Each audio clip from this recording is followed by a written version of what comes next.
네, 국제뉴스 선재규 선임기자와 함께하겠습니다. 기자님 안녕하세요. 안녕하세요. 네, 주말 동안에 또 쌓여있는 이야기들이 많습니다. 무엇보다도 미국에서 임시 예산안이 처리가 됐죠. 그 셧다운 얘기가 또 나왔었는데 네. 그 데드라인이 우리 시간으로 어제 자정이었는데 한 40분 정도 넘겼습니다. 그러니까 한 그 정도 사실상 셧다운이 된 셈입니다. 그래서 상원 통과했고 바이든이 바로 서명을 해서 내년 3월 14일까지 현재 수준으로 예산을 편성하기로 그렇게 결정이 됐습니다. 네. 뭐 찬성 반대 몇 표였고 주요 내용이 뭔지도 좀 설명해 주실까요? 뭐 이제 찬성표가 물론 압도적으로 많았는데 네. 반란표들이 제법 나왔습니다. 그래요. 공화당 입장에서는. 네. 38표가 나왔는데요. 그리고 또 이제 또 하나 중요한 거는 원래 지난 18일 날 여야가 그 공화당하고 민주당이 합의를 했었습니다. 내년 3월까지 현 수준으로 임시 예산안을 합의를 했었는데 트럼프가 여기다가 돌연 부채 한도 폐지를 요구를 하고 이런 식으로 민주당식 퍼주기는 안 된다. 딴지를 거는 바람에 공화당에서 수정안을 냈습니다. 네. 그랬는데 이 수정안이 거부가 됐거든요. 그리고 나서 이제 이렇게 통과가 됐는데 38표 반란표가 나왔다고 말씀드렸는데 이게 이제 앞으로 트럼프가 공화당이 지금 상하원을 차기 의회를 다 장악을 했지만 입법이 순탄치 않을 거라는 걸 예고한다는 점을 지적을 했습니다. 네. 그리고 애초 여야 협의안에 포함됐던 중국과 관련된 뭐 투자 제한 조항 이런 것도 빠졌다고요. 원래 이게 네. 주요 부분에 대한 미국 기업이 그 중국에 투자할 경우 이제 심사하는 조항이 있었는데 이게 빠졌습니다. 네. 그래서 여기 대해서 이제 민주당 쪽에서 머스크가 입김을 한 거다. 그러면서 상하이 공장이 이제 테슬라 글로벌 생산의 50%가량을 차지하기 때문에 머스크가 중국하고의 관계 때문에 뭐 이렇게 됐다는 지적을 했는데 자우전 이 부분도 빠졌습니다. 네. 임시 예산안 처리하고 관련돼서 외신들 어떻게 얘기하고 있는지 전해주세요. 워싱턴 포스트가 여기 대해서 제가 말씀드린 대로 공화당이 의회를 장악했지만 트럼프의 향후 입법 경로가 순탄치 않을 것을 보여준다. 예고편이다 이렇게 진단을 했습니다. 네. 그리고 이제 특히 하원 같은 경우는 지금 뭐 그 공화당이 우위지만 차이가 근소하거든요. 그래서 이런 상황에서 공화당 내의 이념 분열이 여전함이 확인됐다는 점을 지적을 했고요. 네. 그리고 이제 여기 대해서 이번 그 예산안 들어간 거에 대해서 트럼프 일기 때 백악관에서 입법에 관여했던 인사 얘기가요. 트럼프가 처음에는 양당 합의가 과다한 지출이니 반대하라고 해놓고서는 그 다음에 부채 한도를 없애서 내가 더 많이 쓸 수 있게 해달라 이렇게 요구를 한 것 자체가 모순이다. 그래서 이번 사태는 앞으로 관세 같은 걸 밀어붙이려는 트럼프에게 좋지 않은 징조라고 진단을 했습니다.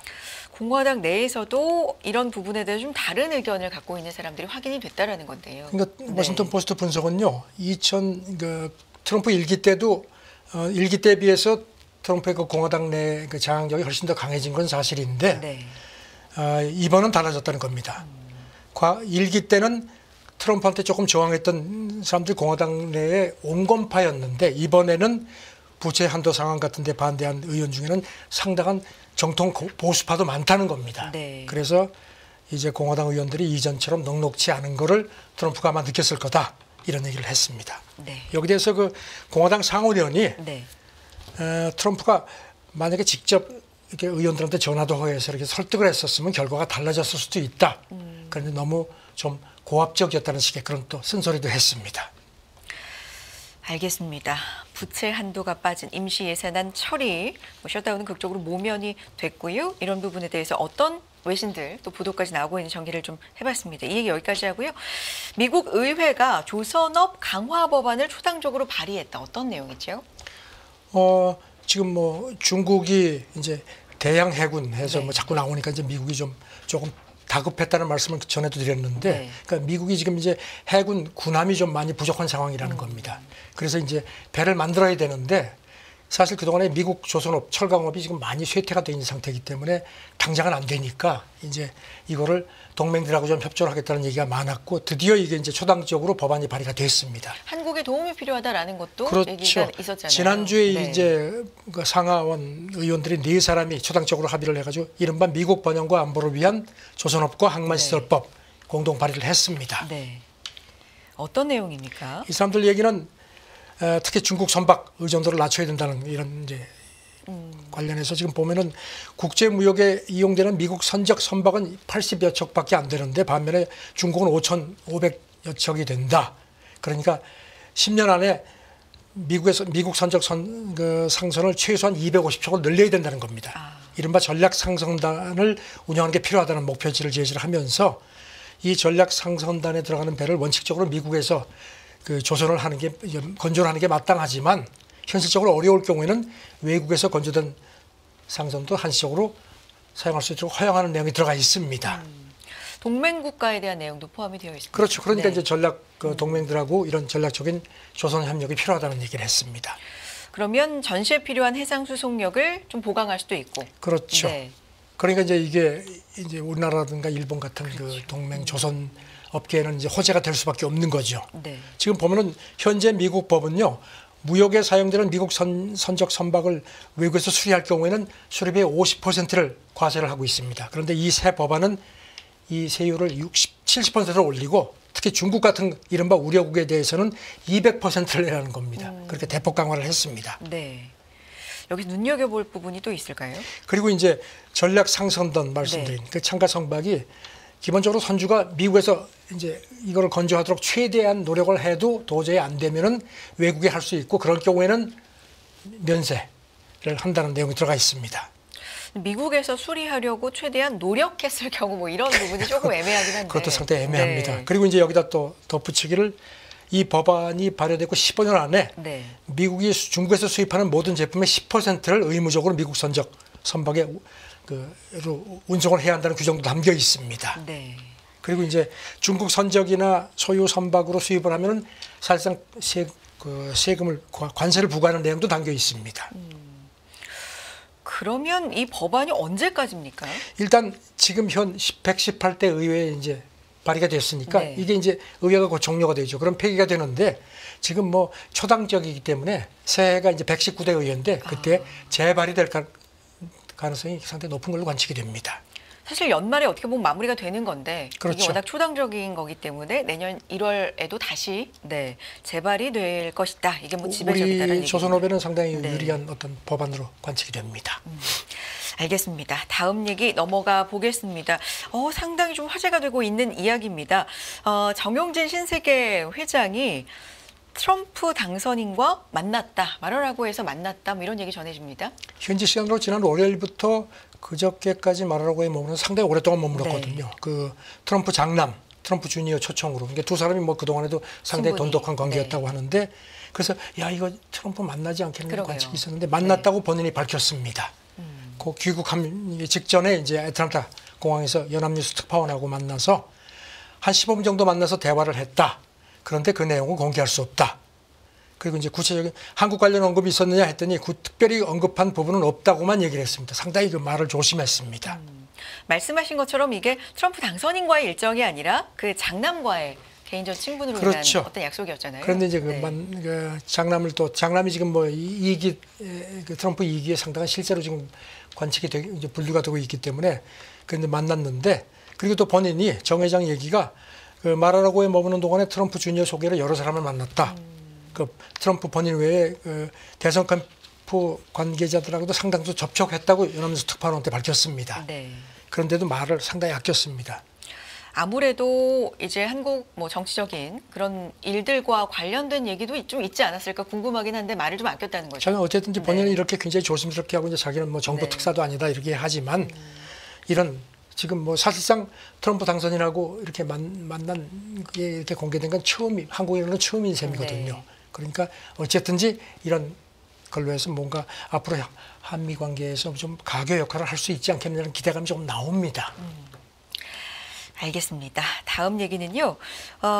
트럼프 당선인 유럽연합에 미국산 석유와 가스를 대거 구매하라 이렇게 요구해서 만약에 응하지 않으면 불응하면 대폭 관세를 인상하게 될 위협을 한다고요. 현지 시간으로 지난 토요일 날 꼭두 새벽에 네. 그 SNS 트루소셜에 글을 올렸는데요. 잇따라 이런 글을 올렸습니다. 유럽연합이 엄청난 그 미국에 대해서 무역 흑자를 올리고 있는데 그걸 보상하자면은 우리 석유하고 가스를 대규모 구매해야 한다고 내가 얘기했다. 네. 이렇게 밝혔습니다.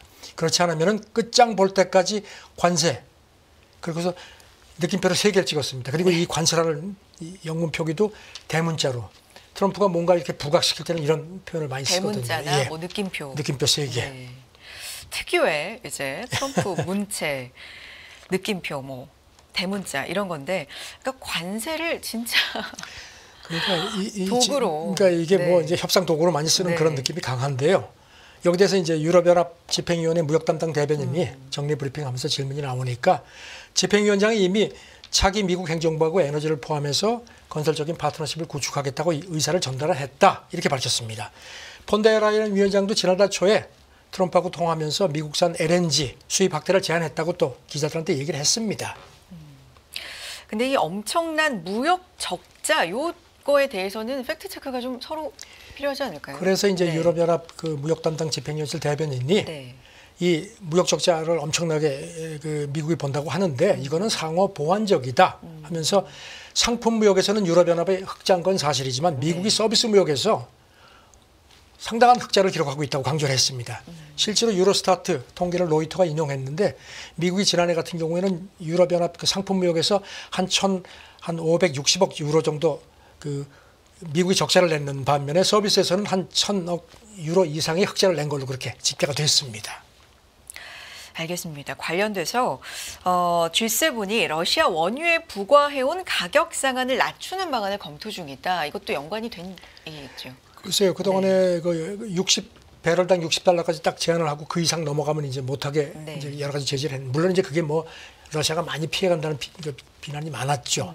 그래서 그런지 지금 로이터 보도를 보면은 G7이 그 60달러를 40달러로 대폭 낮추는 걸 지금 검토를 한다는 겁니다. 네. 그렇게 되면 이제 러시아에 들어갈 수 있는 그 전쟁 비용이 훨씬 더 이제 빡빡해지는 셈이죠. 말씀드린 것처럼 제재를 해왔지만 실질적으로 러시아가 많이 이걸 뭐 피해서 이른바 그림자 뭐 유조선단 운영한다 뭐 의혹이 많아서 이거 대폭 더 강화해야 된다는 목소리가 많았습니다. 네. 그리고 유가 상한 하향을 검토하는 배경에는 국제 원유 수급 여건이 새해에도 비교적 양호하다 이런 예. 판단도 깔려 있다고요. 로이터도 그렇게 분석을 했습니다. 네. 새해 들어서 지금 뭐 경기 침체라든가 이런 거 있고 유가가 지금 아직도 계속 약세니까 그래서 이 기회다 이렇게 판단을 한 것 같다는 겁니다. 애초에 그 60달러로 했던 이유는 그때도 더 낮추자는 얘기가 있었는데 네. 러시아를 옥죄는 건 좋은데 잘못하면 국제 유가 급등 우려가 있다는 그런 거예요. 그러니까 균형을 맞추자는 얘기가 있었는데 이제는 거기에 비해서는 훨씬 수급 사정이 서방이 제재를 강화하기에 더 유리해졌다는 겁니다. 그래서 지금 이렇게 추진을 하는 걸로 보도가 됐습니다. 알겠습니다. 다음 얘기는요. 트럼프 취임 당일 WHO에서 탈퇴하는 방안을 검토하고 있다. 이건 또 배경이 어떻게 됩니까? 파이낸셜 타임스 보도입니다. 네.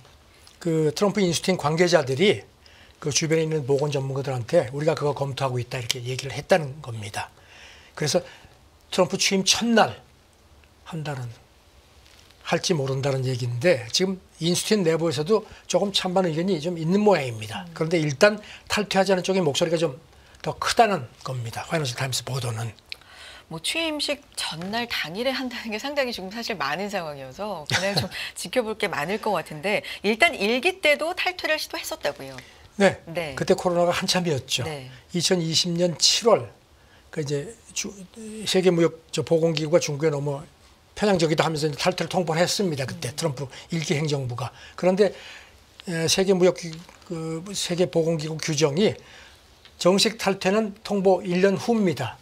근데 정권이 바뀌었죠. 그러니까 이제 그 바이든이 그것도 취임 첫날 우리 탈퇴 안 합니다. 그렇게 해서 이제 트럼프 시도가 무산이 된 겁니다. 네. 그래서 이제 이번에 우리도 똑같이 첫날 뒤집자 이제 상징적인 의미도 있다는 겁니다.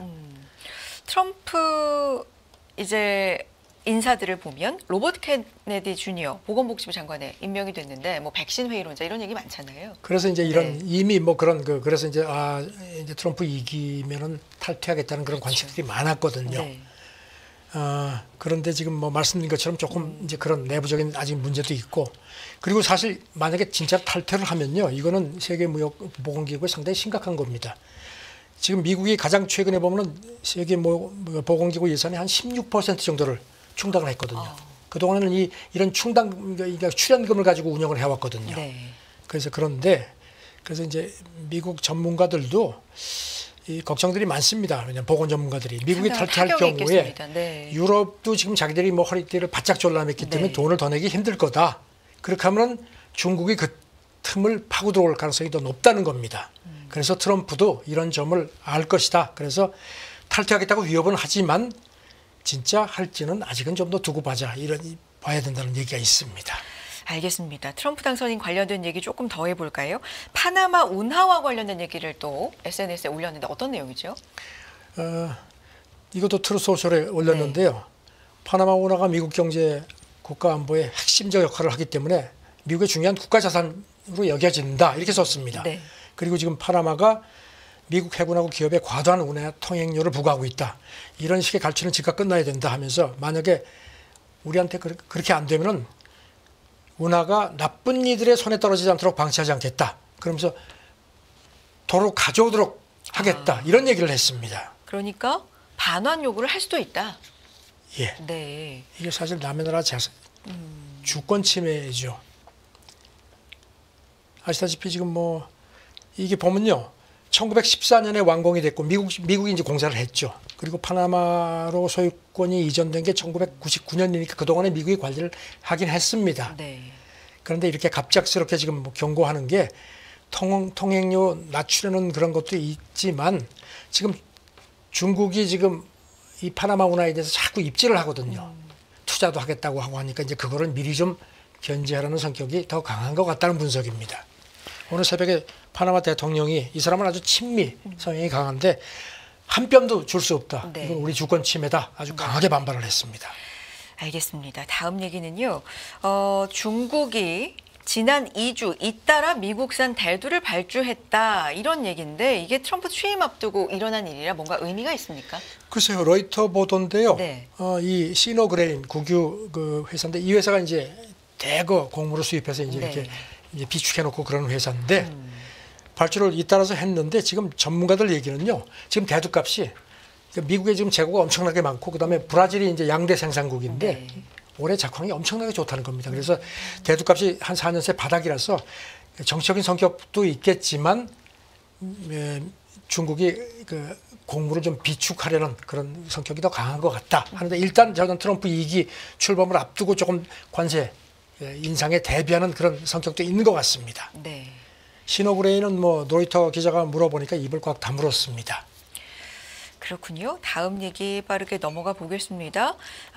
니콜라 사르코지 전 프랑스 대통령 1, 2심에 이어서 최종심에서도 유죄 판결을 받았는데 판사 매수 혐의 등으로 기소가 됐었던 거죠. 이 사람이 2007년 대선을 앞두고선 프랑스 그 로레알 네. 상속녀로부터 거액의 그 불법 정치자금을 받은 혐의 때문에 이제 1, 2심에서 이미 유죄 판결을 받았고요.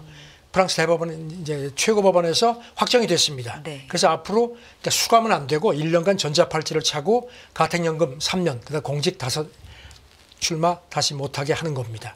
사실 전직 대통령한테 이런 게 처음입니다. 네. 본인은 억울하다고 뭐 유럽 인권재판소에 제소를 하겠다고 하는데 글쎄요. 이거 말고도 뭐 정치자금 불법 뭐 유용하고 그다음에 뭐 여러 가지가 또 재판을 받는 게 있습니다. 네. 빠르게 마지막 얘기 갈까요? 중국이 올해 글자로 어떤 글자를 선정했습니까? 의미가 뭐죠? 중국에서 제일 오래된 서점이 상무인서관인데 네. 여기가 관영통치 신화하고 매년 이제 이게 이제 중국의 올해 글자 이런 걸 선정하는데 올해는 그 알지 이제 중국에서는 즈 이건 이제 국제 상황 쪽 국내 상황으로 하고 국제 상황을 대표하는 글자는 변, 네. 비엔 이건 이제 변한다. 그래서 인공지능이라든가 이런 거에 대해서 이제 이런 걸 이제 선정을 했습니다. 네. 알겠습니다. 뭐 AI를 필두로 하는 것도 좀 의미가 있는 것 같고요. 올해의 글자까지 살펴봤습니다. 굿모닝 인포맥스 워싱턴이 함께 하셨고요. 선주교 선임 기자였습니다. 고맙습니다. 네, 감사합니다. 할 것 없이 금리가 모두 올랐습니다. 금리? 그냥 지나치면 안 되죠. 골을 넣으려면 타이밍과 정확한 계산이 필수적인 것처럼 재테크의 시작도 금리에서 출발합니다. 금리부터 알아야 돈이 어떻게 움직이는지 자산의 흐름이 한눈에 들어오기 시작하죠. 자산 관리의 첫 단추이자 재테크의 핵심인 금리. 이 한 권에 모든 걸 완벽하게 담아냈습니다. 이제 금리와 썸 탈 준비 되셨나요?